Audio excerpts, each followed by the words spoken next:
And Lee helped me confirm that the other day. Lee really helped me confirm a lot of shit about me this week. On things I want to do, things I used to do, things I didn't want to do. You know, it's one thing I'm really happy about, guys. It did get really out of control. It really did.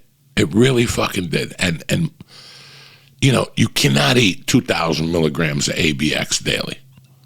There's gonna be a fucking, you know, we pay for everything. I've said this for years. No matter what you do in this life, you pay for it. It might not be today, and it might not be tomorrow, but somewhere along the line, it's going to pop up to fucking bite you in the ass, and not in a bad way. Just it might affect your health, something you did years earlier, you know. And it's, I'm happy to be, I can't say I'm sober, because I'm really not. I smoked before the show this morning. I smoked before I went to the gym, you know.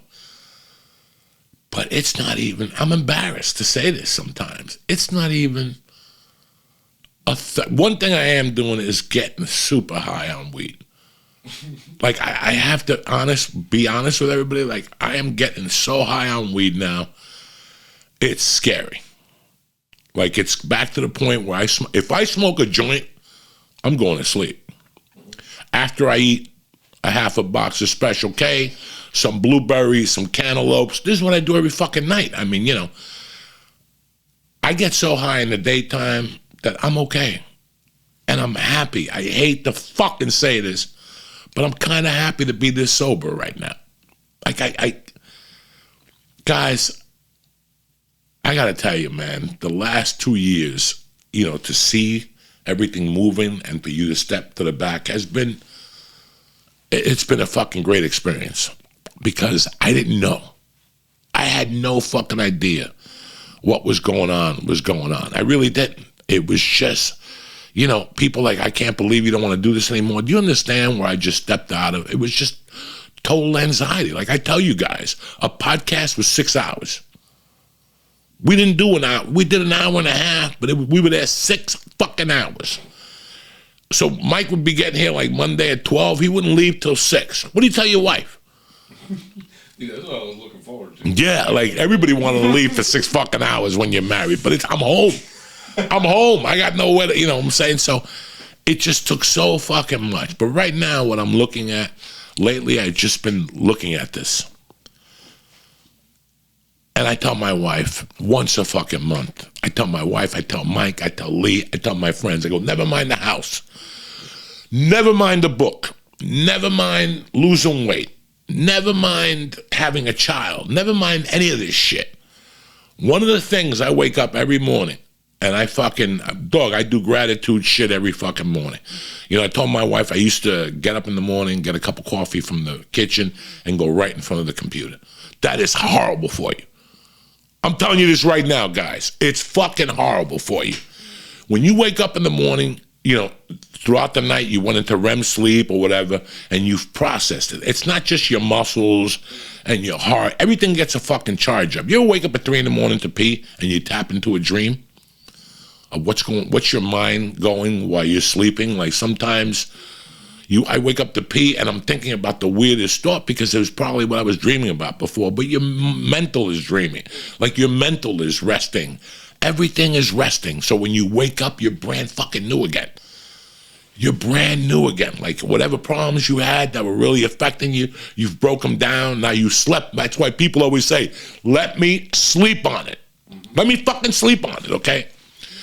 So when you wake up in the fucking morning, if you wake up refreshed and there's not, like with me, I never woke up refreshed. I'm not gonna lie to you people. I woke up and as I was pissing, I'm still fucking high from last night. You know, my heart's beating. I'm thinking about the gig I don't want to fucking do tonight. And then never mind that, I gotta do something else. And then tomorrow I gotta get on a plane at 4:30 in the morning.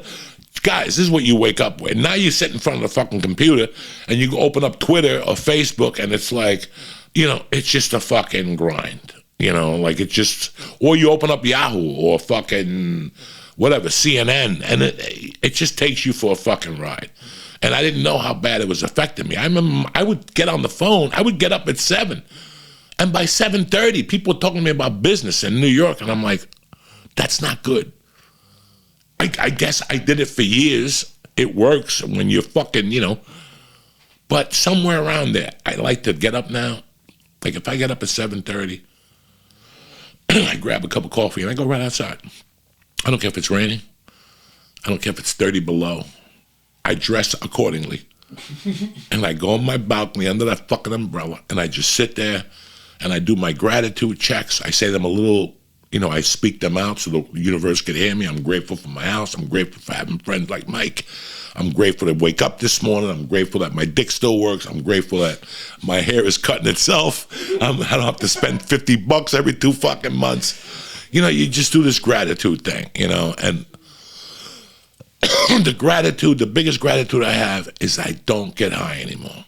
That cocaine shit and the fucking Xanax shit that I was using for anxiety, that without knowing, it affects you, no matter what you take. I know for a fact when I had the knee surgery, those pain pills were fucking me up on a different level. I know for a fucking fact that I did not feel good. But what I've noticed lately is I could tell now, for the first time in my fucking whole life, because I don't look at that thing. I don't look at that. But for the first time, I could tell when somebody's doing drugs. Oh, somebody else? Yeah, like I could tell now through their language. I had an idea. I can't lie to you. No, even if I don't see them.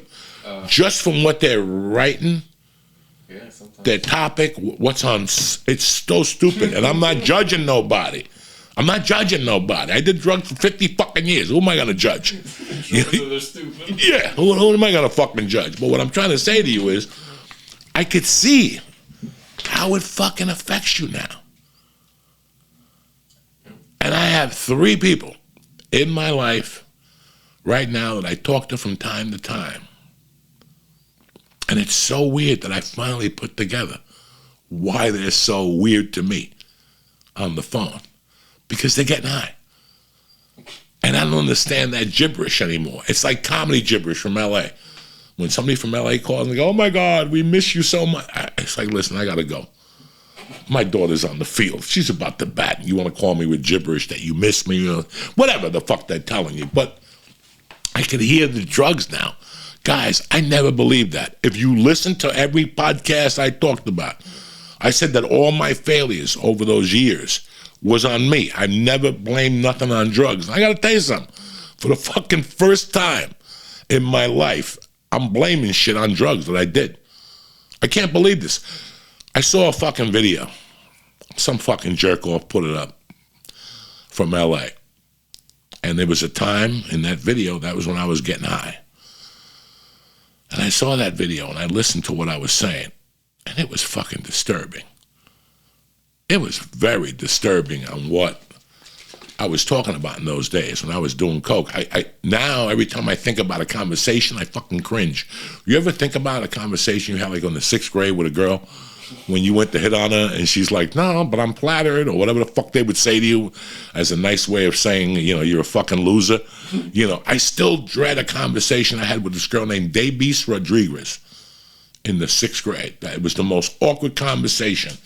And I went up to her and I asked her for a date, and she's like, oh my God, I'm in such shock. But I got to be honest with you, I don't see you that way, but I'm flattered. I'll never forget the word flattered because I had to go home and look it up.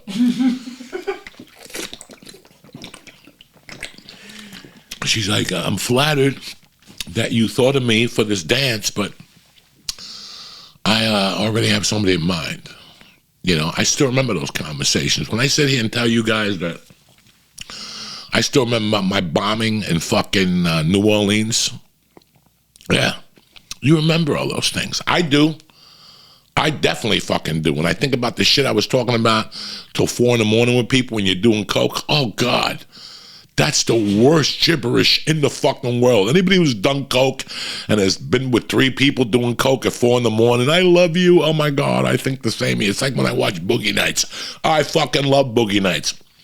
But when she's talking to Marky Wahlberg and the other chick, and they're saying, I love you, you're my mom, and all, and I'm not going to say I didn't use that terminology. I was the king of that lingo. I snorted a lot of coke. That's why after a while I couldn't snort coke with nobody. I'm like, I don't want to snort coke with nobody because they got to hear my lingo, and I got to hear what's coming out of that fucking spout.